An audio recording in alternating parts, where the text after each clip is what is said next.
Բարև ձեզ հարգելի հեռուստադիտողներ, եթերում Կոդքասթի առաջին թողարկումն է եւ մեր այսօրվա թեման է ինքնաճանաչումից դեպի ռեալիզացիա, մարդը համակարգում։ Փորձելու ենք հասկանալ ինչպես մարդը կարող է ճանաչել ինքն իրեն, իր ներուժը, զարգացնել այն եւ չկորցրել ինքնուրույնությունը արագ փոփոխվող եւ հաճախ անհատականությունները շրջանցող համակարգում։ Այս առաջին հաղորդման համար իմ այսօրվա հյուրն է Հայաստանի պետական տնտեսագիտական համալսարանի Գյումրու մասնաճյուղի դասախոս, HR եւ տաղանդների հավաքագրման մասնագետ, Tenantly Solutions ընկերության հիմնադիր տնօրեն Լիլիթ Մանուկյանը։ Ողջույն Լիլիթ ջան, շնորհակալ եմ հրավերն ընդունելու համար։ Փոխադարձ շնորհակալ եմ հրավերի համար։ Ու Լիլիթ ջան, մինչև այսօրվա մեր թեմաներին անցնելը եկա Գյումրի, որպեսզի տեսնեմ բոլորիդ ու նկատեցի, քանի որ վերջի զանգեր երեք ու բավականին շատ փոփոխություններ երիտասարդության շրջանում, իրանց թեկուզ վերջի զանգին, հա, մոտեցումը ու ոնց որ sense ինչ որ պայծառ բան եմ նկատում, փոփոխություններ, դու ստեղ ապրելով երևի ավելի լավ կասես, ինչ փոփոխություններ ես նկատում։ Հա, իրականում 3 հիշողությունների գիրքն էի գնացել, հիշել էի դպրոցական տարիները։ Փոփոխությունները շատ են, սկսած անհատից, մտածողությունից ու ընդհանուր դրսևորումներից արդեն։ Ես սիրում եմ այս սերունդը, շատ եմ սիրում, բայց վստահաբար կարող եմ ասել, որ իրենք ուղղորդման կարիք ունեն քաոսից խուսափելու համար, ուղղորդման կարիք ունեն, որովհետև ավելի ազատ են, ավելի համարձակ են, մտքի սահմաններն ավելի բաց են իրենց մոտ, ու դա դրական է, միայն դրական է, ուղղորդումը որպես այդպեսին շատ կարևոր է, էլի այդ քաոսային մասը չունենալու համար։ Ես Լիլիթին հիշեցի այդ շրջանում իր առաջ դրված արհեստական սահմանափակումներով, որը երևի եւ ընտանիքից կախված, եւ հասարակությունից, եւ քաղաքի որոշակի կարծրատիպեր, մտածողություններ, ու հասկացա, որ ճանապարհը բավականին դժվար էր տրվում այդ սահմանափակումներով հանդերձ, բայց այսօր երեխեքը իրենց այդ սահմանափակումներից փորձում են զերծ պահել։ Երբ որ զերծ են պահում, ավելի հեշտ է ստացվում առաջընթացը։ Իսկ այդ սահմանափակումներից զերծ լինելը իհարկե լավ, բայց ուղղորդման առումով ոնց ես կարծում, դա որ կետից կարող է շեղվի ու դեպի բացասական գնա, հա, այդ ազատությունը բացասական իմաստով ընկալվի ու այդ ոնց պետք է այնպես անենք, որպեսզի իրենք էլ այդ կարմիր գիծը զգան։ Հենց քո հարցի պատասխաններն ինձ այսօր բերեցին այստեղ։ Այսինքն, երբ որ ես սկսեցի գործունեությունս, նմանատիպ մտորումներով ու նմանատիպ հարցերով էի։ Ամեն ինչ սկսվեց այն կետից, երբ որ ես ուզեցի ուղղակի հասկանալ, թե ինչն է ինձ առավել լավ տրվում, որովհետև ունեի մի հատկություն, որը ամեն ինչին բավականին լավ էր ստացվում ինձ մոտ, հա, տարբեր դրսևորումներ բավականին լավ էր ստացվում ու դա մի կետում դժվարության է հանգեցնում, երբ դու հասկանում ես, որ կատարում ես մի քանի աշխատանք, որը քո մոտ լավ է ստացվում, բայց պրոֆեսիոնալիզմը ինքը ամեն դեպքում նեղ մասնագիտական ընտրության ու ուղու մեջ է։ Ու այստեղ արդեն ինքնաճանաչողություն եւ այլն, երևի գործունեությունը ներկայացնեմ ու փորձեմ դրանով հասնել այդ կետին։ Հա, հարցից ամենահետաքրքիրն էլ ես ասեմ, որ ցենց համապարփակ փորձես պատասխանել, ինչու հենց Գյումրին ու ոնց ստացվեց, որ դու աշխատում ես մի ոլորտում, որը Գյումրիում մեղմ ասած այդքան էլ զարգացած չի ու կարող ենք ասել քո ջանքերի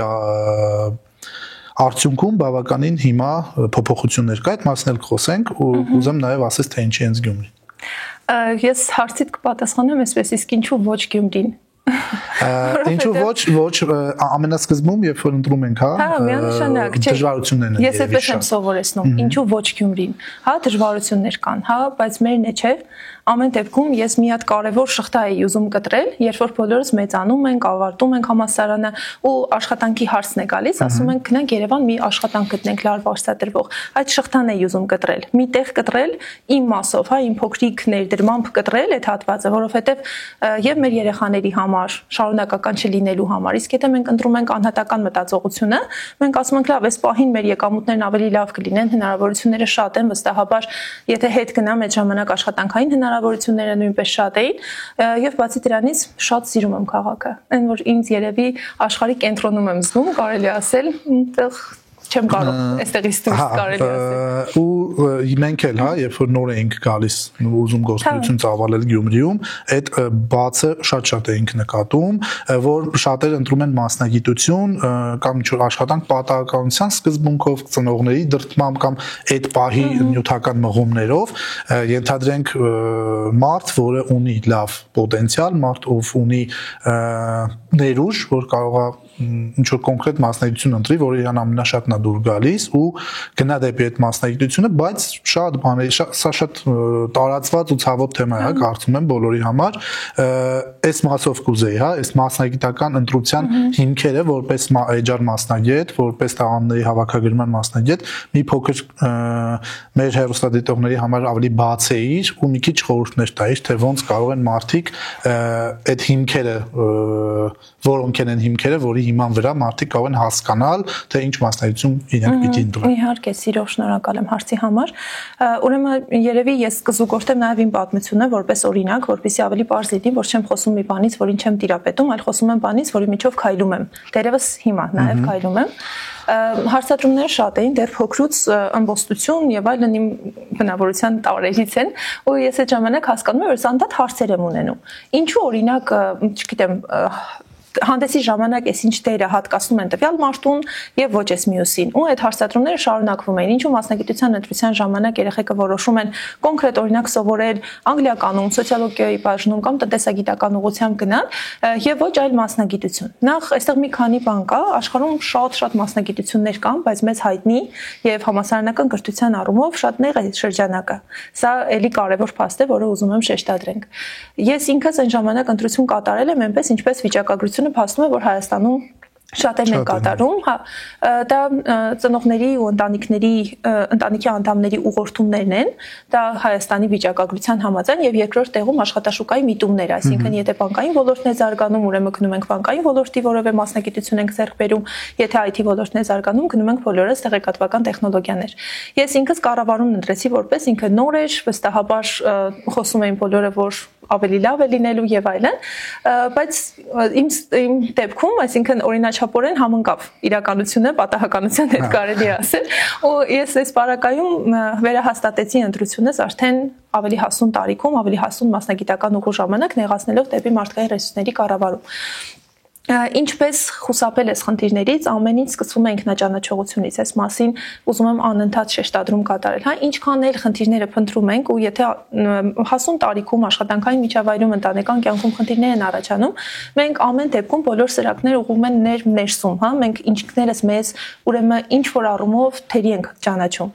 Եվ այստեղ շատ կարևոր է տարբեր գործիքների միջոցով սա անելը, առաջին հերթին ես սիրում եմ ասել զրոյականը մեր զրոյականը որն է առանց ծնողների, առանց հասարակության, առանց այն տարածքի, որտեղ մենք ապրում ենք, ինչպեսին ենք մենք, հա։ Երևի դու ես ունեցել, չէ՞, զգացողությունը, որ լավ, ես ով եմ, այս սենյակի ներսում ես մինչև հիմա էլ ունեմ այդ զգացողությունը, հա, երբ որ ընկնում եմ, ասենք, ասենց հոսքի տակ գործերի, շատ ժամանակ կարող է հասկանամ, որ այս ինչ բանը ինձ պետք չի, բայց ես դա արդեն ահագին ժամանակ անում եմ, ու այդ քո ասած զրոյական կետն է, որ մի պահ պետքա հետ գաս, ու հիմա դու ես կասես ինչ գործիքներ պետք է օգտագործենք, որ հասկանանք թեկուզ այդ մասնագիտություն ընտրելու համար կարող է առաջնային է, բայց ընդհանրապես մասնագիտական գործունեության ժամանակ այդ տենց պահեր էլի են լինում, որ դու անում ես ինչ-որ գործ ու հետո հասկանում ես, որ չէ, ես այս պահին այս որ անում եմ, արդեն ընկել եմ, ասենք, sense կոպիտ ասած, հա, ճակերտն եմ գծի վրա ու գնում եմ, բայց չեմ ուզում անել։ Ու կարող է վախենաս հետ կան։ Տես, այստեղ ես ուզում եմ առաջին հերթին բոլորին, ովքեր մեզ կլսեն, ասել, որ նորմալ է։ Սա շատ կարևոր է, որովհետև մեզ անդադ ասում են, չէ, քեզ ինչ պետք է, այսքան տարի արել ես այս մի բանը, հիմա ուզում ես փոխել։ Այո, նորմալ է եւ ազդակներն ընդունելն ու հասկանալը, որ դու ուղղությունը սխալ ես տանում եւ կարող է այս մյուս ուղիով քո ջանքերն ավելի ճիշտ արդյունքի հանգեցնեն։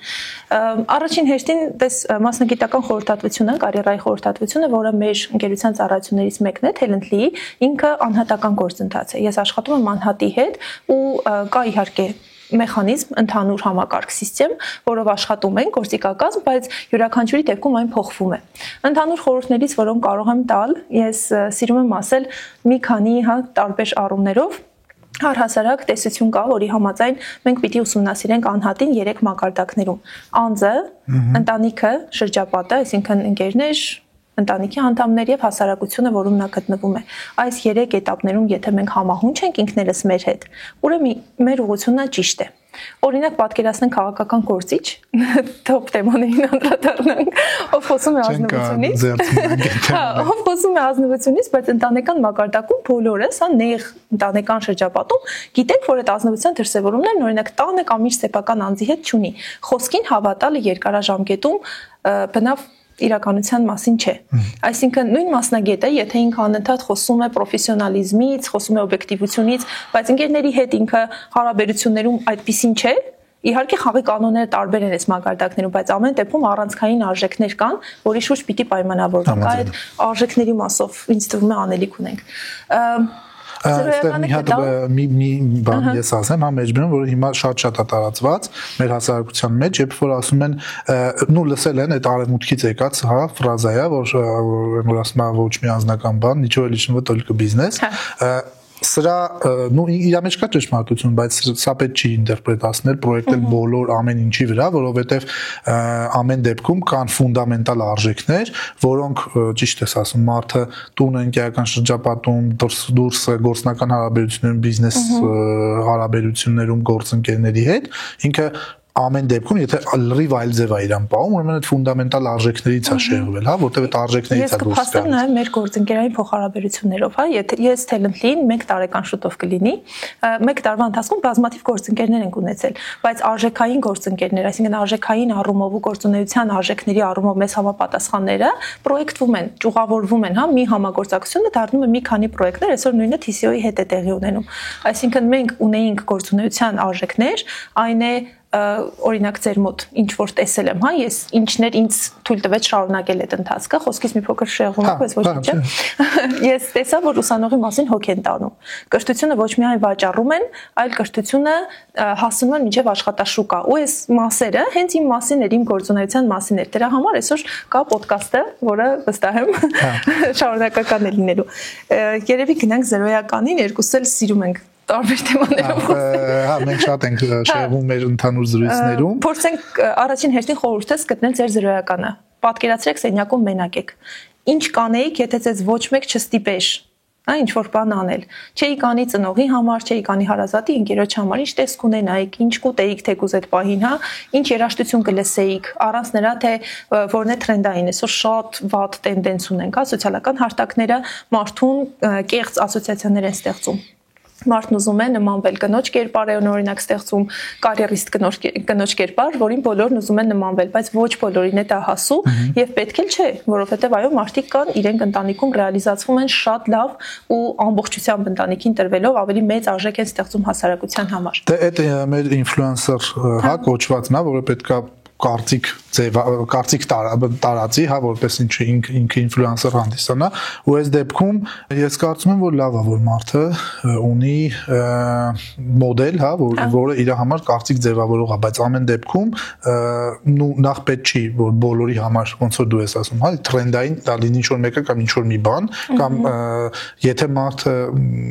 սիրում է X տեսակի երաժշտություն, բոլոր մնացածը Y, իմ համար, իմ կարծիքով կարող է մարդը հասկանա, որ ինքն X-ն է ու մնա տեղ։ Հենց այդ հասկանալու հատվածի մասին ենք խոսում։ Երբեմն մենք երեխեքի մոտ եմ նկատել այդ խնդիրը, դե համալսարանական կրթությունում արդեն 5 տարի եմ։ Ուսանողների մոտ ինչ խնդիր կա։ Մենք վարժություններ արել ենք, նման վարժանքներ, երբ խումբը կատարում է մի բան, բոլորը առանց հասկանալու արդյոք կարիք կար այդ գործողության, իրենք կրկնում են այդ գործողությունը, սա խմբային վարքի դրսևորում է, ու սա նույնպես ասոցիացվում է։ Մենք լսում ենք այս երաժշտությունը, որովհետև սա տրենդային է, որովհետև այսօր ռեքում է այս երաժշտությունը, ռիլերը նկարում ենք այդ երաժշտության տակ, բայց արդյոք այն մեր հոգուն հարազատ է, ինքը տալիս է մեզ որևէ բան, դե այնտեղ խոսում ենք երաժշտաթերապիայի մասին եւ այլն, որովհետև երաժշտությունը բավական մեծ ազդեցություն ունի նաեւ մեր կենսականության ու գործունեության վրա։ Ասածս այն է, որ մենք կարողանանք մեզ մի հատ մաքուր վիճակում ու զրոյականում հասկանալ, ինչպիսին ենք մենք, ինչ ունակություններ ունենք, ինչ ենք սիրում անել, երբ մենակ ենք։ Ես ասում եմ, հիշեք այն գործողությունները, որոնք անում եք ազատ ժամանակ եւ ոչ ստիպողաբար, այսինքն ոչ մեկ ձեզ դրա մասին չի ստիպել։ Ֆիլմեր,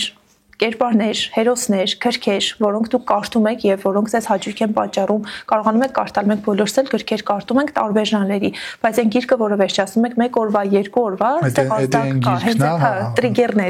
կետն է, որի վրա պիտի աշխատենք, հասկանանք ով ենք մենք։ Դրանից հետո արդեն գալիս է, երբ որ մենք ընդունեցինք, հաշտվեցինք, այստեղ Փիլիսոփայության, եթե հղում կատարենք, կարող ենք ասել անձի ու իր ստվերի համապատասխանեցում է տեղի ունենում։ Եվ մենք բոլորս ունենք մեր եսը ու իր ստվերը, ու պետք չէ այդ ստվերը անտեսել, հեռացնել մեզանից, որովհետև ինչքան հեռանանք, բնականաբար էլի արտացոլակը տեսնելու ենք, ու պետք է տեսնել, ճանաչել ու այդ ստվերի հետ աշխատել։ Սա անելուց հետո մենք պիտի կատարենք ուղղակի վերլուծություն, SWOT անալիզը, որը տարածված է բիզնեսում, ինքը նույն անձնային մակարդակում իրագործվող ու կիրառվող գործիքներից մեկն է։ Օնլայն տարբերակով հիմա զեթերը շատ են սիրում, բան լինի, որը չգիտեմ, մոբայլ լինի, մոբայլ հաբելվածի տեսքով լինի կամ ինչ-որ ֆայլ լինի, որով աշխատեն, շատ կան, ու իրենք դրանով պիտի կարողանան հասկանալ, որոնք են իրենց ուժեղ եւ թույլ կողմերը, հնարավորություններն ու սպառնալիքները։ Բոլորը նստած ասում են, որ օրինակ անգլերենի իմացությունը իրենց մոտ թերի է եւ այդ պահին երբ որ իրենք չեն գիտակցել թե ինչքանով է իրենց անհրաժեշտ հրատապությունը, կարեւորությունը,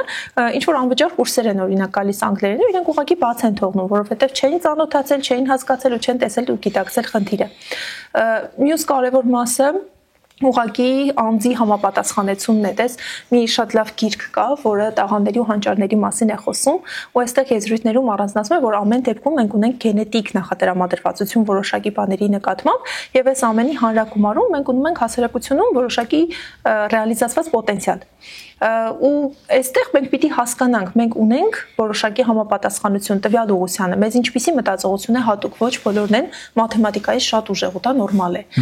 Մարդիկ ունեն տարբեր մտածողության տեսակներ, ստեղծագործական մտածողություն, վերլուծական մտածողություն, նստել, ճանաչել ու բացահայտել ինքդ քեզ։ Անձի մեթոդներից, անձի ճանաչման դիսկի մեթոդաբանությունը բավականին միջազգայինորեն ճանաչված, հաստատված մեթոդաբանություն է, որը թույլ է տալիս ամեն դեպքում հասկանալ, լավ, ինչպիսին ես դու։ Իհարկե, մենք չենք կարող ասել, որ այս բոլոր թեստերը մեզ բերում են մաքուր, այսպես ասած, ռենտգենի պատասխաններ հաստատ չենք ստանում դրանով, բայց ամեն դեպքում ուղենիշ է։ Մենք հասկանում ենք ինչն է մեր ուժեղ կողմը։ Ես երեխեքի շրջանում շատ եմ այս փորձերը կատարել ու վերահաստատվել են մեր հետաքրքրությունները, ուղղությունը, որով ցանկանում ենք գնալ։ Այնուհետև արդեն հասկանալ ռեալիզացիայի հնարավորությունները, փնտրել, փորձել։ Ամենակարևորն է, որը այսօր շատ են խոսափում, փորձել, գնալ, սովորել, պրակտիկաներ, ինտերնշիփներ, այս հնարավորությունները ձեռք գցել, այո, կատարել։ Մի հատ վատ տենդենս կա, ամբողջ LinkedIn-ում երևի նկատած կլինես, խոսում են աշխատանքի ու վարձատրության մասին, որ աշխատանքը միայն վարձատրության համար է, չէ, ես ուզում եմ այս մասն շեշտադրել, իհարկե պահելով սահմանները, բայց մենք պիտի կատարենք աշխատանք, որպեսզի հասկանանք որքան լավ ենք այն կատարում ու նոր կին որոշենք։ Նույնն է product-ը թեստ անելու մասը, էլի, այստեղ հաստատ քո կարծիքը շատ կարևոր կլինի, որովհետև կարծեմ TCO-ն 10 տարի չէ շուկայում է, որից 7-ը ակադեմիական կրթության հատված։ Նաև կրթության հատված, 10 տարի ընդհանուր ու 7 տարի։ Ինչքան գիտեմ, անցած անգամ ստատիստիկան նայում էի ձեր մոտ 900 ուսանող։ Մոտավոր 900 արդեն ավարտած ուսանող ունենք։ Շատ լավ։ Թվեր են, ամենակարևորն է, որ ես տեսա 60%-ն արդեն աշխատաշուկայում են ու մի անգամ кейս ունեցա, քեզ երևի պատմել եմ, ինձ պետք էր վեբի մասնագետ այլ ընկերության համար ու գտնում եմ մասնագետներին բոլորի մոտ կենսագրականում TCO-ն նշված է։ Չէ, այդ չես պատմել, բայց լավ որ ֆիդբեք ես հարցրել կոնկրետ մարդկանցից։ Դե հենց դրա արդյունքում էր էլի ու ես տեսա քո ստատիստիկան, որ 60%-ն այսօր աշխատաշուկայում են, ինչը այնոր լավ ցուցանիշ է, շատ լավ ցուցանիշ է, որովհետև համալսարանական կրթությունը այդպիսի արդյունքներ չի տալիս։ Ուղղորդել սովորել, որն է ձեր մոդելը, այս մասով կուզենամ դու էլ կիսվես, որովհետև հենց կոնկրետ ուղղությամբ IT-ում այս խնդիրն այսօր շատ ունենք, հա, մասնագիտական կուրսերը շատ են, բայց մասնագետները քիչ։ Հա, ուրեմն առաջի հերթին Լիլիթ ջան, ամենակարևոր բանը մենք էլ ենք փորձում, դե բնականաբար քո մասնագիտականի չափով չէ, բայց երբ որ մարդը դիմում է գրանցվելու համար, հա, դասընթացների, առաջին հերթին մենք հստակ բացատրում ենք, աշխատանք ենք տանում իր հետ, թե ինչի մասն է այս ամեն ինչը, նայած թե ինքը ինչ մասնագիտություն է ընտրում, մեր մոտ դասավանդվողներից, ինչ դժվարությունների ինքը կարող է հանդիպել։ Այստեղ ունենում վաճառքի մեխանիզմների հետ հակասություն, այսինքն ասել մի բան, որը կարող է իրեն վախեցնել։ Չէ, խնդիր ունենում ենք, բնականաբար տեսեք ամեն դեպքում դու պարտավոր ես, հա, պատասխանատվություն վերցնել քո վրա ու ասել, որ իմ համար էլ որպես մասնագետ ես էլ որ սովորել եմ դժվարություններ ունեցել եմ ու դժվարություններ եմ հաղթարել։ Դու էլ պիտի հաղթահարես, հարգելի ուսանող, եթե դու ուզում ես, ոչ մեկ սենց բան չի, հա, չի կարող բացել գլուխդ, գիտելիքը դնել մեջը փակել ու ասել վերջ պատրաստ։ Տենց բան։ Բայց կարող է, հա, այդ պրոդուկտն են ուզում։ Հա, դե բնականաբար բոլորս էլ ուզում ենք պրոդուկտ, որ այդ մարդուն քիչ տանջվեմ, շատ արդյունքի հասնեմ, նա։ Պլյուս մենք ամեն փուլից հետո ունենում ենք քննություն։ Երկար են, չէ՞, որտեղ երեխեքին քանի որ տարածքները մոտ է, տեսնում եմ տարբեր ուղղություն։ Նայած ինչ բան, հա, եթե օրինակ վեբից ենք խոսում, ինքը 6-7 ամիս է տևում ու սենց ասեմ, այդ ամենաօպտիմալ, ամենամինիմալ օպտիմալն է, ամենա որ կարող ես այդ մասնագիտությունը մարդուն փոխանցել ու ոնց որ ամեն փուլից հետո մենք քննություն ենք վերցնում ու եթե արդյունքները այն չեն, մենք այդ մարդուն տալիս ենք հնարավորություն, տալիս ենք մեր կողմից հավելյալ դասընթացներ, հավելյալ դասաժամեր, որ ինքը նորից պատրաստ է հանձնի, բայց եթե ամեն դեպքում հասկանում ենք, որ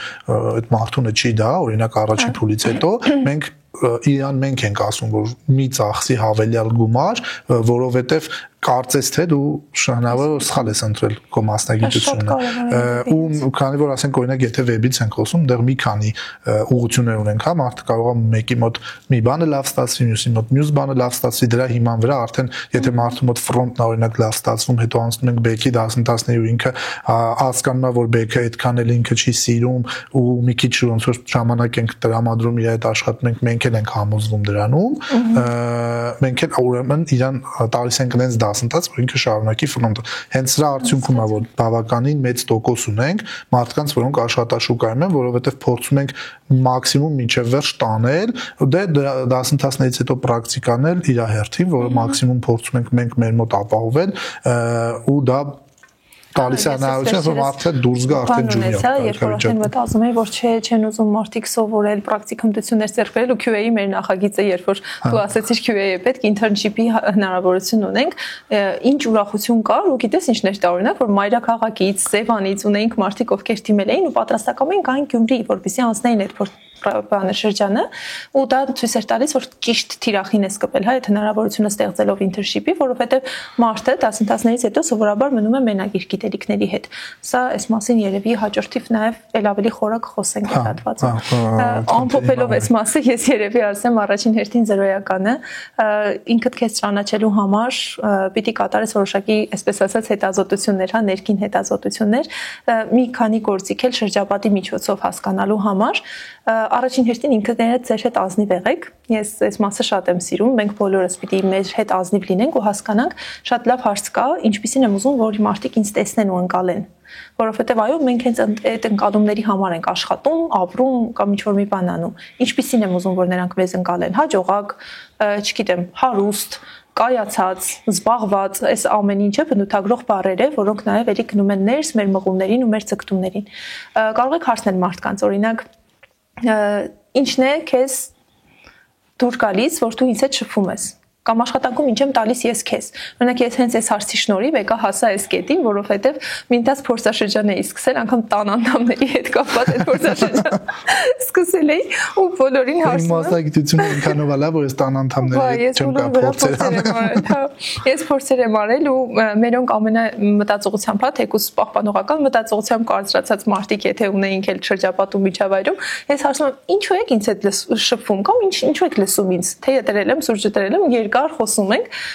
ընկերուները կիսվում էին, չգիտեմ, տան անդամները խորհուրդ էին հարցնում, սա խոսում էր հենց նրա մասին, որ ես կարողանում եմ հասկանալ մարդկանց, հասկանալ ու ճանաչել։ Ես ինչքան էլ դա պատկերացնում էի, երբ որ դիմացից է զգում այդ ազդակը, հաստատվում է։ Կամ ուսանողներն, ովքեր առաջի դասից հետո կարող էին մոտենալ միջանցքում ասել գերմանուկյան սիրահարվել եմ, ասում են չէ, մի բան այն չէ, կամ ներսը շատ լավ եմ աշխատել, կամ սխալ եմ աշխատել, պատմում են իրանց սիրո պատմությունը, իրանց խնդիրների մասին, իրանց ընտանեկան խնդիրների մասին դու հասկանում ես, որ կարողանում ես ճանաչել, տեսնել խնդիրը, փորձել օգնել ու նաև վստահելի լինել։ ու սա հենց HR-ի մասին էր, ամբողջությամբ նկարագրեցի մասնագիտությունը։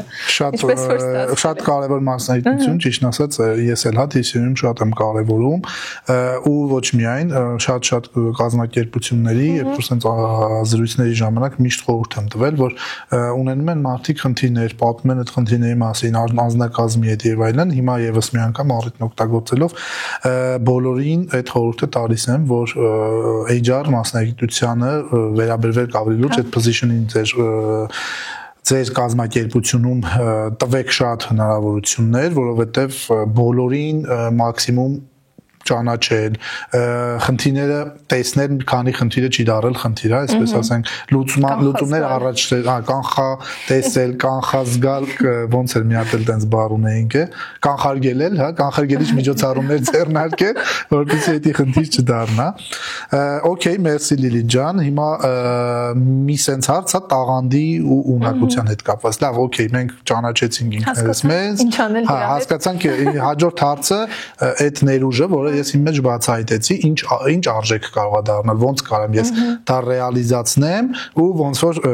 հիմիկվա ոնց որ դու ես ասում մեր Z սերնդի սիրած բառերից ոնց կարող եմ դա մոնետիզացնել։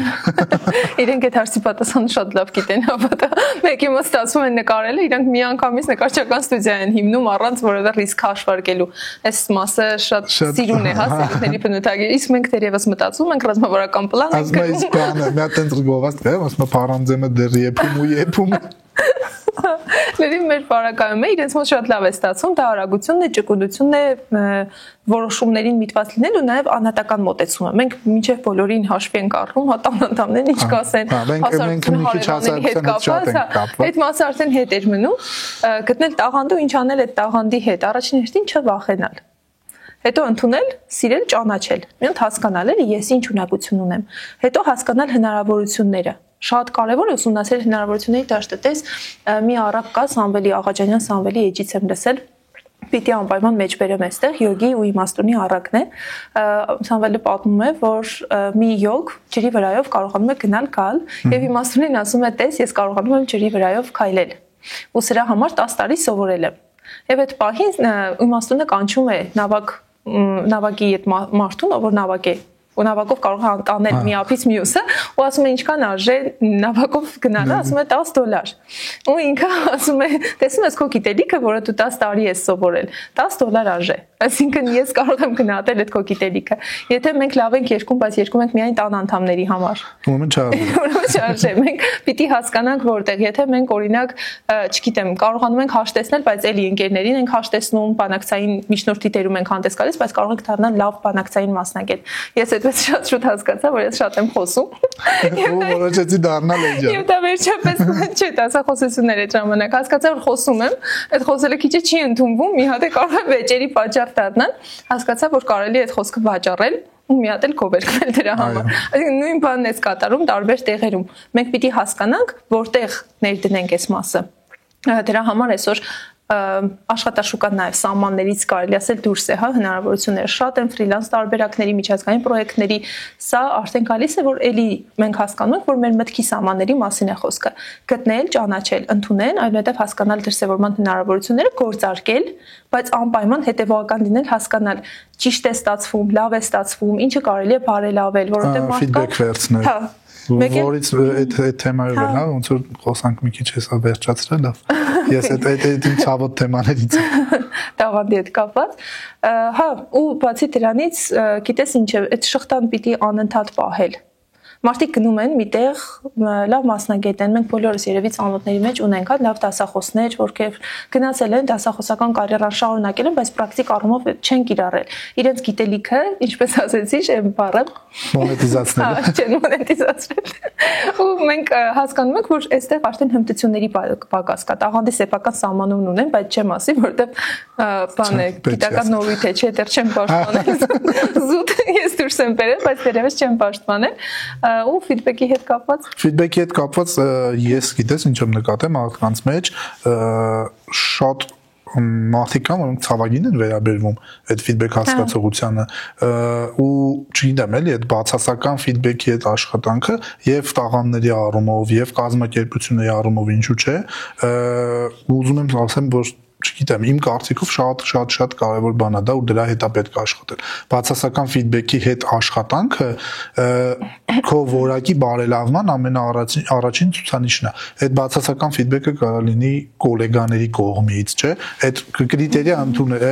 կրիտիկա ընդունել, այսինքն եթե քո գոլեգան քեզ մասնագիտական առումով ինչ-որ ասենք ասում է այ տես օրինակ դու այս հաճախորդի հետ այս փուլում կարող որ սենց բան չասեիր, սենց ասեիր, կարող է գնայիր գործարքի ու այդտեղ ոնց որ չգիտեմ մտածում են որ դիմացին այդ անում է ուրիշ բանի համար, անում է որ ինքը ավելի լավ է երևա եւ այլն, այդ էլ կարա լինի, այդ մյուս կողմին էլ է պետք է ասել, բայց պետք է սենց իրարից ֆիդբեք կարողանանք ընդունել։ Ես դրա համար այս ֆիդբեքի մշակույթի հետ կապված, դες մենք դասերի ժամանակ մի ամբողջ դաս անցնում ենք կառուցողական ֆիդբեքին։ Այսինքն ինչպես տալ կառուցողական ֆիդբեք, որ այն միտված լինի ոչ թե անձին, այլ խնդրին։ Սա շատ կարևոր է։ Մենք ինչ ենք ասում, դու էլի գործը լավ չես երել, հա։ Այլ աշխատանքը, որը կատարել ես, այն նույն չափանիշներին չի համապատասխանում, գուցե կարելի է տալ։ Մենք պիտի չխոսենք մարդուց, այլ պիտի խոսենք խնդրից, ու սա շատ կարևոր է։ Մյուսը, ես այստեղ անձի զարգացման մասով երբ խոսում եմ, ասում եմ ով է տալիս ֆիդբեքը, սա շատ կարևոր է, որովհետև օրինակ եթե տվյալ մարդը իր ռեալիզացիան, իր որևէ կետում գտնվելը քեզ համար ուղենիշ չէ, իրենից լսել ֆիդբեք ու այդ ֆիդբեքի հետ աշխատելը ինձ թվում է ժամանակի կորուստ է։ Օրինակ, եթե այդ մարդը չի գտնվում մի տեղում, ինքը այն մասնագետը չէ, ընդունենք, որը ծավալել է, որը ունի հաջողություններ եւ այլն եւ այլն։ Պիտի հասկանալ ումից է ստանում։ Կամ այդ պահին քո մենեջերն է, բայց այն լիդերը չի, որին դու համարում ես, որ դե հա, այդ արդեն տերի ու հաստիկի կոնֆլիկտի մասն է։ Բայց շատ է գալիս կպնում դրան, որովհետեւ այդ պահին կարող է այդ մարդը քո մենեջերն է, հա, քո ղեկավարն է, բայց դու չես համարում իրան որպես այն լիդերը, որը որ պետք է լինի, այսինքն իր մոտ ոչ թե իմ յետևիցն է, այլ դու գնացեք ես կգամ, հələ դու փորձի տեսնես։ Դրա համար եմ ասում, հասկանալ ումից ես գալիս, ու այդ արդյոք այդ մարդը քեզ համար հեղինակություն է որպես այդպեսին ուղենիշ այն ճանապարհի վրա է գտնվում, որը դու ուզում ես անցնել, որովհետև բոլորից ոլորտներում կան չէ կայացած մարդիկ, օրինակ մեր ոլորտում էլ կան մարդիկ, ում ես փորձում եմ համապատասխանեցնել իմ գործունեությունը, որովհետև իրենք ուղենիշ են, իրենց մոտ ստացվել է, որակը կա, ու դու դա տեսնում ես, դա չընդունել արդեն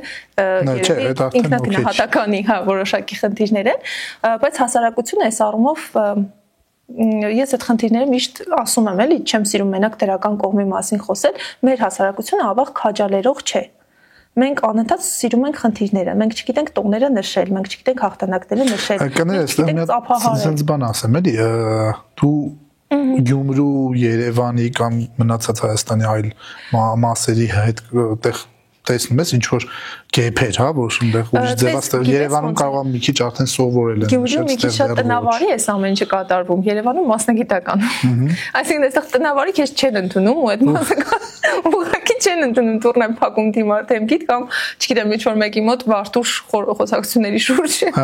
սուրճի խոսակցությունների շուրջ։ Երևանում այս ամեն ինչը կատարվում է շատ տակտիկական, շատ պրոֆեսիոնալ, կատարվում է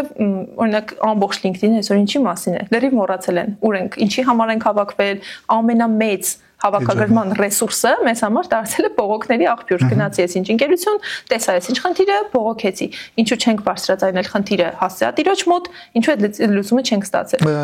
Բայց մի հատ է բան էլի, նախ այդ մշակույթի ժամանակին չկար բարձրաձայնելու, դա էլ էր վատ։ Ֆիդբեք ստանալ նախորդ ընկերությունից այդ էլ չկար։ Հիմա քիչ թե շատ կամաց ոնց որ բան է անում։ Էլի տնավարի է։ Ահա, մեր սերունդը, հա, մեր սերունդում ասենք հիմա IT ոլորտով զբաղվող մարդկանց ես շատերին ճանաչում եմ, եթե չասեմ մեծամասնությանը, ու երբ որ ֆիդբեք եմ ուզում ստանալ, հա, կարող ասենք պաշտոնական նամակով HR-ը գրի եւ այլն, տեղ չհասնի կամ այնտեղ մյուս կողմից չնայեն կամ HR-ն ասի մի հատ այն ձեր ձևերով, հա, զանգեմ ասեմ գերոջս, ասենք Պողոս ջան, այս մարդու մասին չկա։ Գուցե այդ մարդուն մասին մենք սխալ մարդուց են կարծիք հարցնում, տեխնացուին տեղյակ պահելը շատ կարևոր է HR-ականի մեջ ու նա։ Դե ընդհանրապես մենք ունենք դրսում փորձ ինքդ գնա բեր ռեկոմենդացիա։ Հա, դե էլ ունենք, բայց կարող ենք ասել, եթե ամեն մեկը մեկի մասին լավ բան կգրի, գգա չէ։ Հա, կամ կգտնեն այն մարդուն, ում իրեն լավը կարող է։ Ես բանակից եմ այդ օրինակը լավ հիշում, դիլիթ երբ որ բան ունեինք, հիմա չգիտեմ այդ պաշտոնը կա թե չէ, կոչվում էր անձնակազմի հետ տարվող աշխատանքների գծով։ Բանակ չեմ ծառայել։ ես ասում եմ, ահտա գծով տեղակալ HR-ի գործնական իմաստը։ Կառավարումը բանակից։ Հա, ու ինքը բոլոր գրեթե բոլոր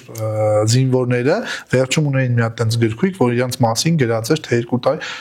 ոնց որ chat GPT-ին ասես լավ բան գրի 100 տարբեր տեքստով վերցնես այդ տենց էր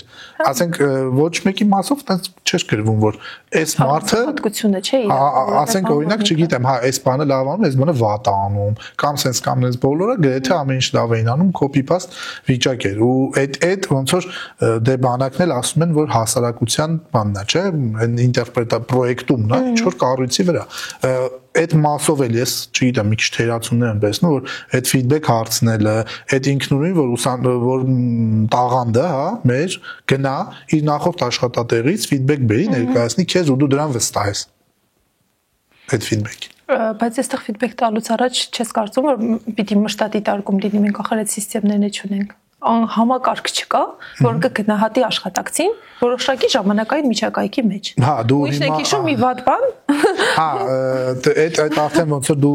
կառավարման համակարգի իմաստն ես ասում, որի բանը բացը միանշանակ նկատվում է ու Դες կառավարման համակարգը իմ համար մի քանի խնդիր է լուծում այս առումով։ Տաղանդը մենք տաղանդների քանի որ ատենախոսությունս այդ թեմայով է տաղանդների ես գրում եմ եւ պետական մասշտաբով տաղանդի մասին այդ քո ինֆորմացիայի ասելը շատ լավ է բայց մենք անհատի մասին կարող ենք ինֆորմացիա ունենալ դերևս մանկապարտեզից ու իմանանք օրինակ քո մասին բավական հետաքրքիր փաստերից դու մեկը լինի թե չես գնացել ուղղակի ու մանկապարտեզ գնացել եմ բան այս մեր անձնավորի հրապարակի մոտի չեմ հիշում պատկերացրու եթե շղթան ճիշտ ձևով մարդու մասին ինֆորմացիան փոխանցվեր, ավելի հեշտ կլիներ իր հետ աշխատելը եւ իրեն ավելի հեշտ կլիներ։ Ես օրինակ այդ մասով ասում եմ, թե բայց որ դպրոցից ինֆորմացիան ինստիտուտ փոխանցեին, вообще վատ կներ իմանալ, որովհետեւ ես տարբեր բաների գիտելիքների առումով չէ, ես լավ եմ սովորել կարամ ասեմ դպրոցում կարան կոմենտում բան անեն, հա, դասատուներս նախքին հերքեն, բայց ամեն դեպքում, բայց վարքի առումով ու այդ անցումային տարիքի առումով լրիվ շատ մեծ տարբերություններ ունեցել եմ համալսարանում հենց առաջի օրվանից ու ոնց որ եղել եմ դպրոցում միջև վերջ այդ առումով ունենայինք կետ նորմալ է ու համալսարանում ամեն դեպքում վարքը առաջնահերթություն չի համարվում հա որպես այդպեսի բայց իմ մոտ ավելի լավ է եղել դե այդ եմ ասում այսինքն եթե այնտեղից վատ ռեկոմենդացիա բերեիր այդքան շատ ուշադրություն չէին տա կշիռներով ավելի չէ բայց մի հատ հետաքրքիր բան ասցիր որը գալի կապնում համալսարանական կրթության ու բանի տարբերություն մասնավորի համալսարանականի ու աշխատաշուկայի այսինքն ամբողջությամբ տարբեր է չէ այն մասը որ մասնավորի արդյունքների առումով հա որ շրջանավարտների քանի տոկոսն է մտնում աշխատաշուկա բուհում ու մասնավորում մասնավորը քիչ թե շատ այդ ֆիդբեքը մասնավորը քիչ թե շատ պատասխանատվությունը իր արածի մասնավորը քիչ թե շատ գումարային տեսանկյունից կարող է մի քիչ ավելի քիչ է սահմանափակված քան բուհը, որտեվ ամեն դեպքում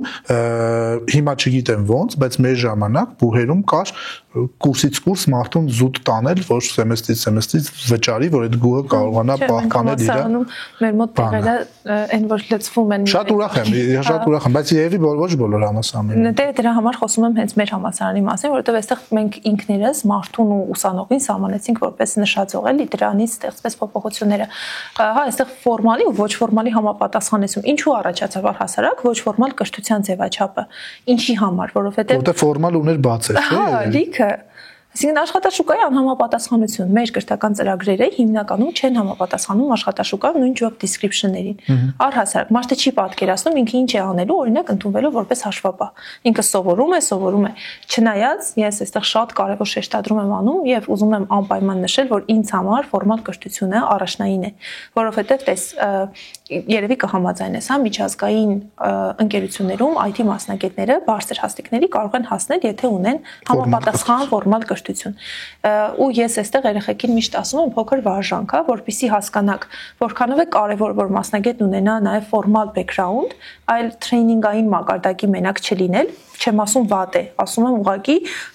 մագերեսային գիտելիքի մասին ենք խոսում։ Դու կարող ես ուղղակի լսել նույն թեմայի շուրջ երկու մասնագետի խոսք ու կհասկանաս, որ այնտեղ համարյա 80%-ը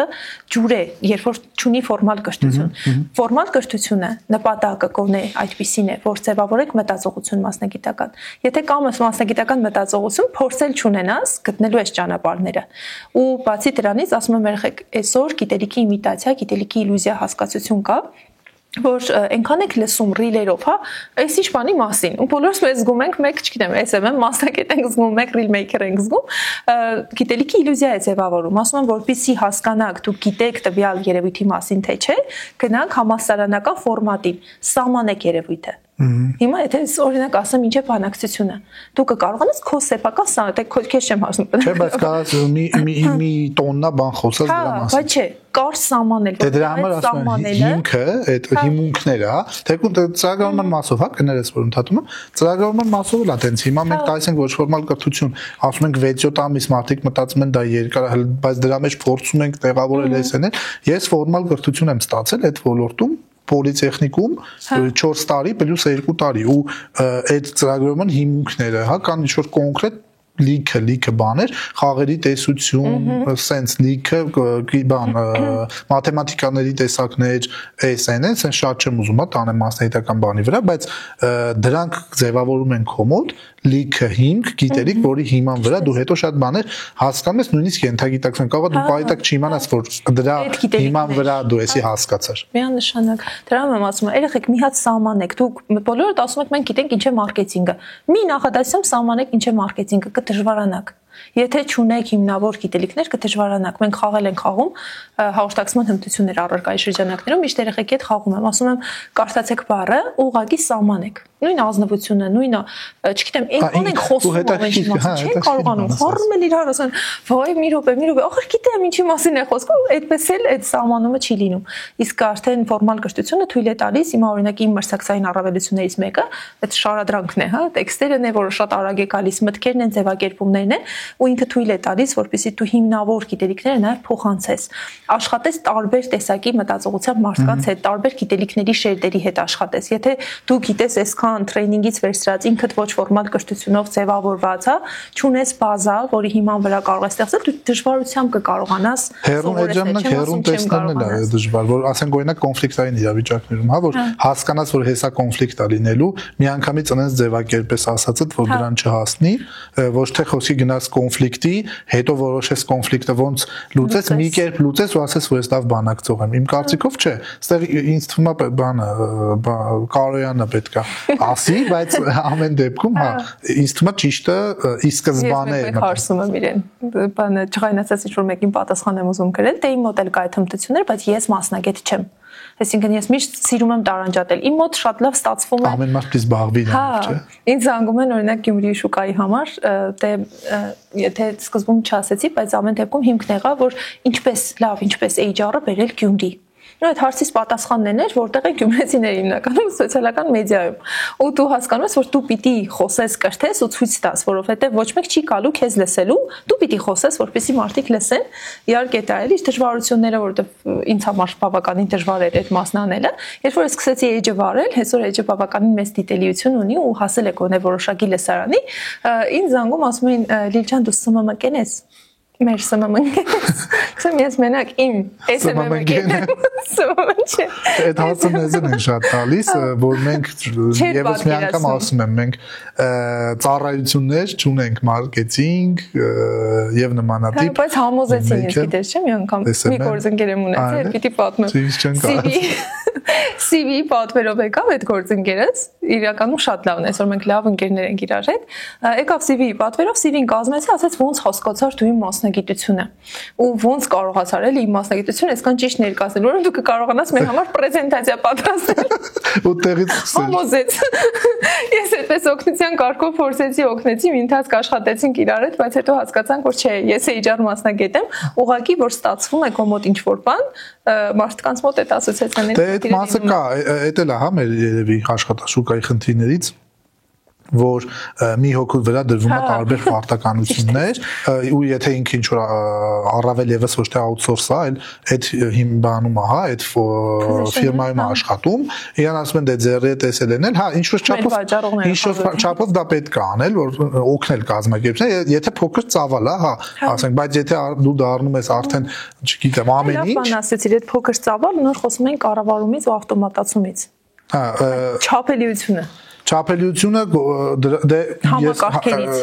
ուզեի որ մենք մի քիչ դրա մասին էլ ավելի մանրամասն խոսենք, այդ համակարգերը ավտոմատացման, որով նաև մենք զբաղվում ենք կազմակերպությունների համար ստեղծում ենք, հա, այն համակարգերը, որոնք իրենք են ուզում, այդ մեր ուղղություններից մեկն է, բայց ինչքանով է այդ կարևոր համակարգն ունենալ այս ուղղության վրա, հա, որովհետև շատ կարևորում են այս վերջերս ունենում են վաճառքների համար, հա, տարբեր բաների համար, հա, ուղղություն վաճառքների համար, չգիտեմ, տարբեր բաների համար, ինչ նախ կուզեի հասկանայինք ինչքանով է կարևոր հավաքագրման process-ը ավտոմատ տանելը եւ ինչքանով է կարևոր դրանից հետո լավ մարդը եկավ, ընդունվավ քո կազմակերպություն աշխատելու, դրանից հետո այդ ավտոմատ համակարգը ինչ պիտի անի ու ինչով պիտի քեզ օգնի։ Շատ լավ, ուրեմն կառավարման առհասարակ ավտոմատացված համակարգերին ու HR ավտոմատացված համակարգերին անդրադառնում եմ հենց դասընթացի մեջ, ինքը էլի մի ամբողջ 2 դասով անցնում ենք, որովհետև այսօր HR-ը որպես այդպեսին առանց համակարգերի չի կարող արդյունավետ լինել, կարող է, բայց չի կարող արդյունավետ լինել։ Ինչի մասին է սա խոսում։ Ես շատ եմ կարևորում տարբեր process-ների ինտեգրումը, բայց առաջին հերթին վերցնել հասկանալ ինչ է քեզ պետք, որոնք են քո հիմնական ուղղությունները, որովհետև դուք որպես հենց ծրագրավորող, դուք գիտես, որ տվյալ ես պիտի ընկերությունը ասի, հա, իմ առաջնահերթությունն է օրինակ ուսուցումն ու զարգացումը, աշխատակիցների համար ու հավաքագրումը, դու ըստ այդմ ստեղծես իր ծրագիրը, բայց եթե ինքը ուզում է ամեն ինչ, դա արդեն այլ պատմություն է կարելի ասել։ Հասկանալ քեզ ինչ է պետք առհասարակ, որն է օրինակ թվականակից կախված, գործունեության ոլորտից կախված, այս ամեն ինչից կախված դու հասկանաս ինչպիսի համակարգ է քեզ պետք։ Հավաքագրման գործընթացում կոնկրետ ավտոմատացված համակարգերը առաջին հերթին թույլ են տալիս պահպանել ճշգրտությունը տվյալների, դատաների ու չկորցնել որևէ մեկին, չուշանալ այդ նույն մեժման նամակների հասցեատերերը չդառնալ, overlap կարծեմ չէ տերմին կա։ Միացած հետաքրքիր բան կա, ոչ միայն հայկական, չեմ ուզում էլի sense հայկական ընկերությունների վրա ամեն ինչ բան անեն, բայց եղել են իմ մոտ նաև ոչ հայկական, որոնք որ ուղարկում են նույն նամակը նույն ժամանակահատվածում, նույն position-ի համար տարբեր ռեկրուտերներ նույն կազմակերպությունում աշխատում։ Մեկը մյուսից տեղյակ չի։ Այդ գիտես ինչ։ Կամ եղել է դեպք, որ իմ հետ չէ, բայց ինքնից մեկի հետ անցել է բոլոր փուլերը, offer-ն ընդունել է, պետքա մյուս երկուշաբթի օրվանից անցնի աշխատանքի, այդ ուրբաթ օրը նույն կազմակերպությունում ուրիշ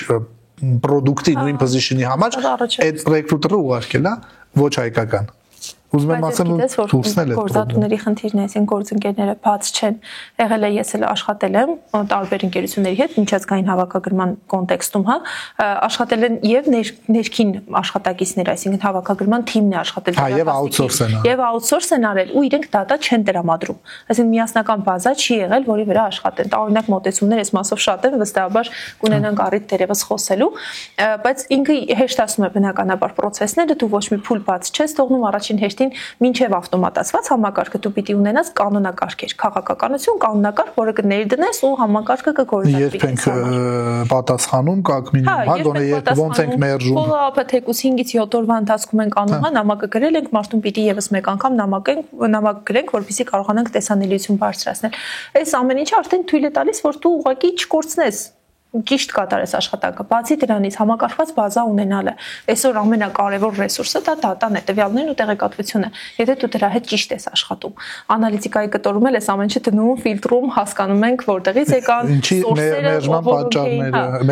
պատճառները, ովքեր են մեզ մերժում, ինչի համար են մերժում, օրինակ նույն TCO-ի հետ աշխատանքի մեջ մենք առանձնացրած ֆայլ ունենք, ես այդ չեմ կիսել, որովհետև դա մեր համար է։ Այսպես ասած, բայց այստեղ ասեմ, ինքը վարկանիշային մասով առանձնացրել ենք, հա, երբևէ ունեցել ենք բացասական feedback, օրինակ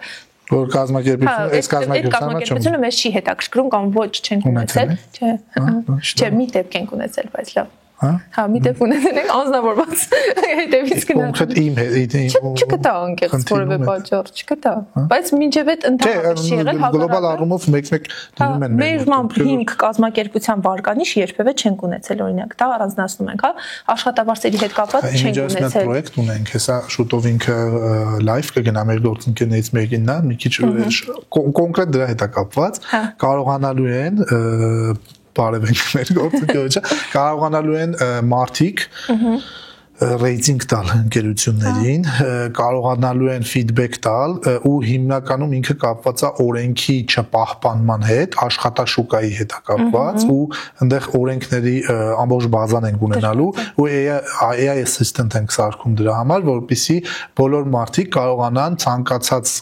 տերմինոլոգիայով, ցանկացած շարադասությամբ հարցը տալ ու AI-ը գտնի օրենքից կոնկրետ պատասխանից, որ սենց է ճիշտը, սենց ըստ օրենքի նախատեսված ու կարողանան կազմակերպությանը ասել մարդիկ ու դա լինի նաև public, որ այս կազմակերպությունը այսինչ տեղ այսինչ բանը խախտել է։ Շարքով բարևում եմ նաև այն կազմակերպություններին, ովքեր չեն պահում։ Այսինքն ինչպես են խրախուսում այդ վարկանիշավորումը, որպեսզի գնահատեն։ Դե խրախուսելը նայեք, առաջի հերթին Լիլիթ ջան, խրախուսելը այդ կազմակերպությունների համար պետք է լինի դրական, որ իրանք բարձր վարկանիշ ունեն։ Ինչպես խրախուսել հաճախորդին, որպեսզի ինքը տա որոշակի գնահատական Հա, այդ արդեն մարքեթինգա, որը որ պետք է անի ընկերությունը։ Դուրս ես գալիս մեքենայից, գոռում է իրենց պլանը, հա։ Հա, գոռում է, բայց ուզում ես հասկանալ ինչ եղավ, բայց մի անգամ ավելի վատ դեպք եղավ, հեռախոսս ուզեց, ասեց ես քեզ գնահատեցի, մի դու ինձ։ Տարբերակով եղել է կամ օրինակ խանութում բան է, չէ՞, սպասարկումն իրականացում, ասում եք գնահատեք ու դեմքիդ է նայում ու 3 սմայլիկ է դրված։ Էդ էլ պիտի հասկանանք ինչպես ու մարդը ինչի համար պիտի տա այդ կարծիքը։ Մենեջերների շատ լավ խոսք կա, ամենամեծ ծախողումն է հարցնել կարծիք ու ոչ մի բան չանել դրա հետ։ Հա Հա, այդ հավաքագրումն է կարծիքների, որ բնականաբար դրանից հետո։ Դե հիմա օրինակ ավտոմատացման բաներից մեկն է, չէ՞,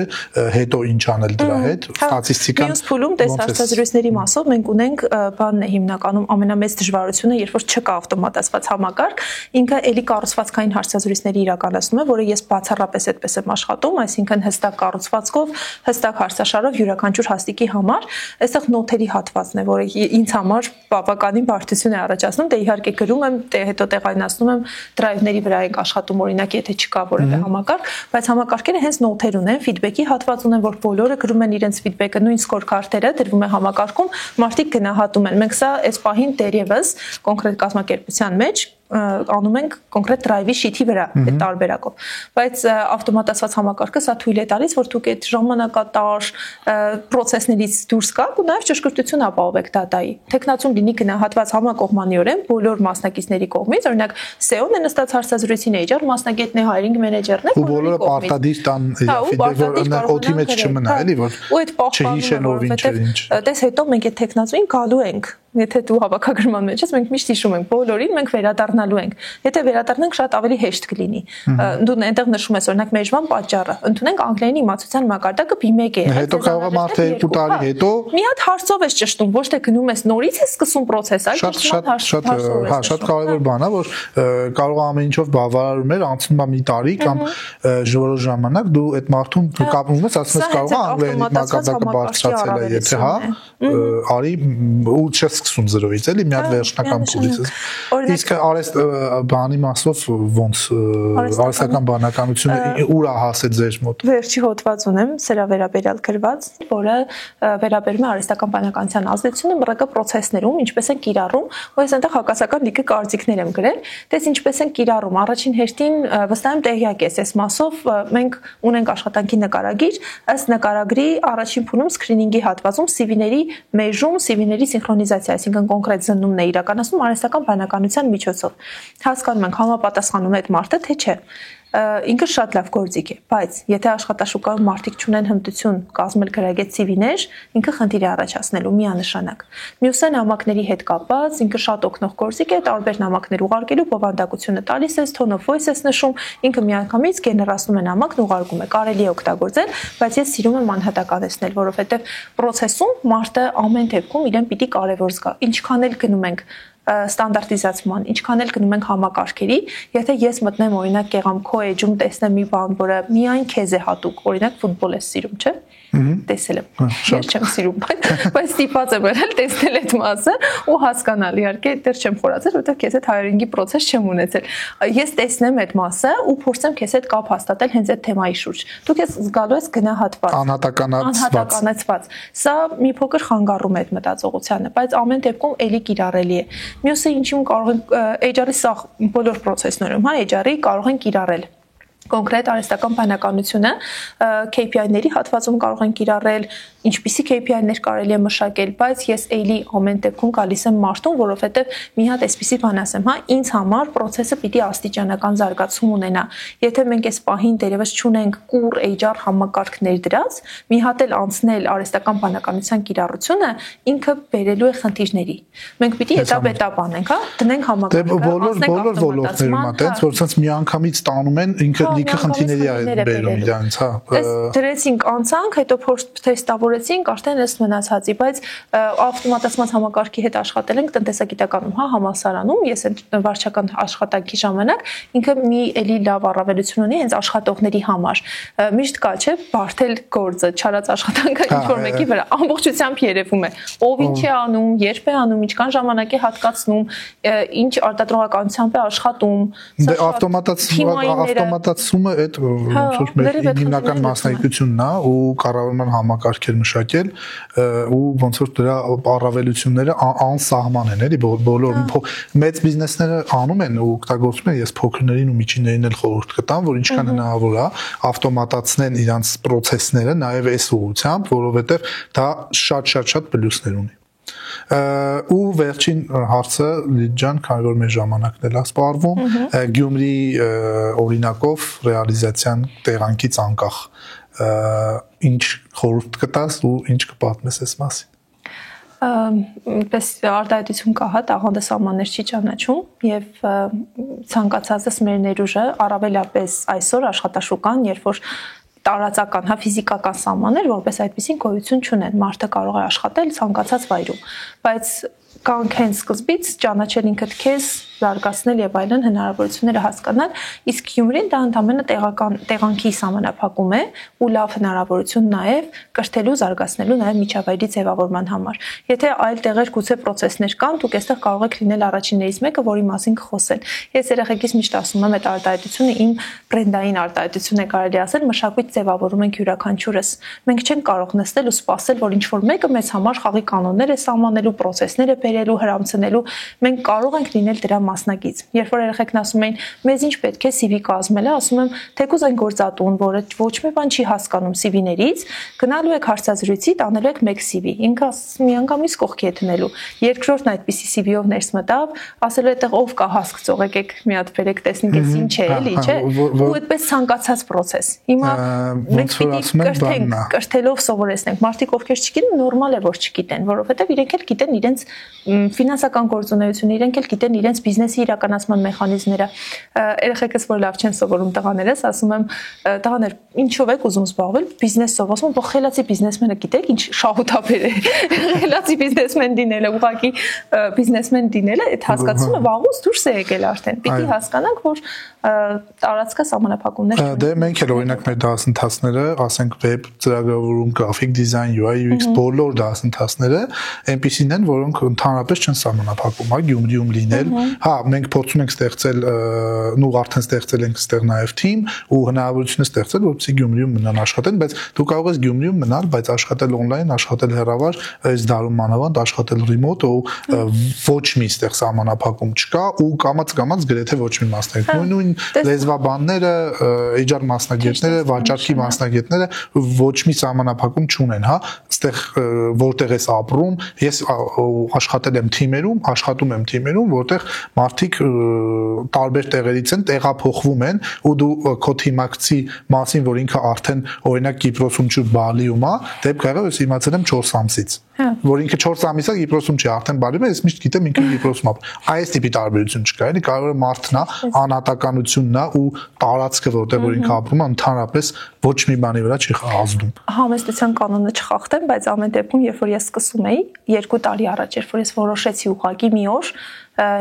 դասավանդել էի ջար, այդ ժամանակ ինձ բոլորը հարցնում են, թե ինչի մասին է խոսքը։ Չեմ ասում ես եմ միայն, բայց ասում եմ, որ առաջամարտիկներից են եղել, որ հանդգնել եմ այդ քայլն անել, հա բերել այդ դասընթացը,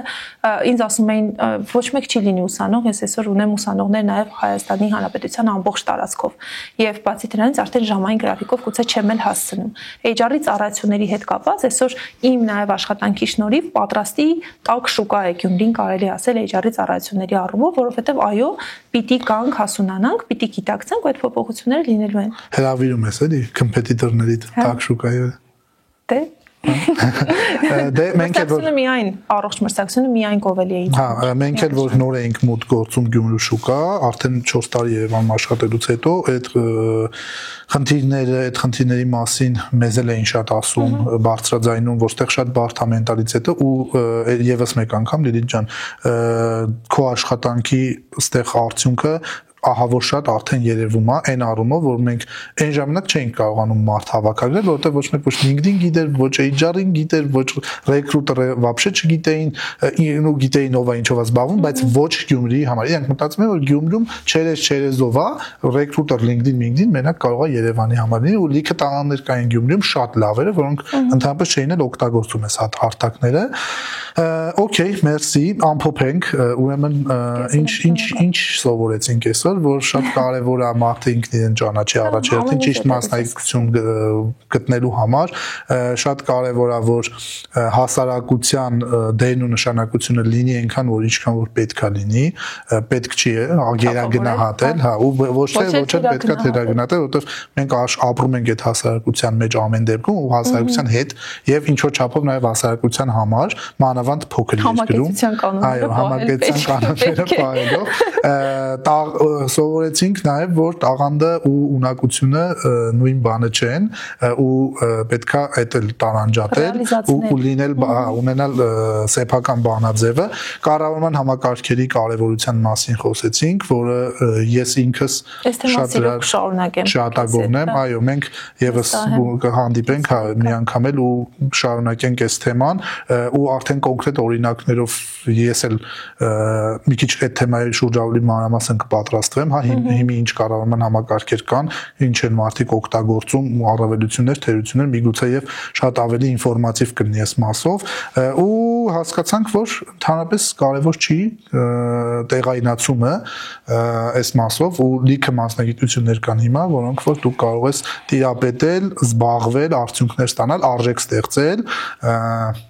հետո նոր արժեք ստեղծել շատ լավ ասեցի մասնագիտության մեջ արժեք ստեղծել ու փող աշխատելը վերջում է ժողովուրդ արժեք ստեղծել կաշխատեք որպեսզի այդ արժեք եթե արժեք ունի գնորդը լինելու է այլ sense մերսի քեզ հրավերի ընդունելու համար եւս մեկ անգամ հուսով եմ էլի կհանդիպենք կզրուցենք այս ֆորմատով շատ հաճելի էր փոխադարձ հարգելի հեռուստադիտողներ ուրեմն մենք Լիլիթի հետ Մանուկյան խոսեցինք շատ հետաքրքիր թեմաների շուրջ podcast-ի եթերում սպասեք մեր հաջորդ հաղորդումներին շնորհակալություն